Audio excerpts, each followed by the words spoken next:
সময় আমার এক অংশকে ক্ষয় করে ফেলছে, আর এক অংশকে করছে নগ্ন। পুরস্কার অথবা তিরস্কারের ভার বহনের জন্য। কিন্তু ভার নিতে যে আমার বড় ভয়। আমি যে পথিক, একটি আনুরূপ্যবিহীন গন্তব্য বিশিষ্ট চলমানতার। দয়া করো, ক্ষমা করো, এই এই একটি আকুতি ছাড়া আবৃত্তিযোগ্য কোনো চরণ আমি আর উচ্চারণ করতে পারি না। সেই সাদা হীরার মতো মুদ্রাগুলো, যেগুলোকে আমি এতদিন সবচেয়ে মূল্যবান বলে মনে করতাম, সেগুলোর কথা এখন আর আমার মনেও আসতে চায় না।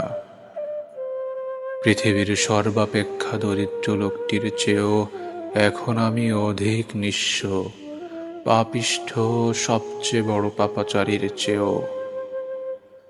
তোমার ভালোবাসার শপথ দিয়ে বলি, অনুগ্রহ করে এবার আমাকে একটু কাঁদাও। দাও চোখের জলের এক ফোঁটা আয়না, যার পটে ছায়া ফেলে মহান মার্জনা।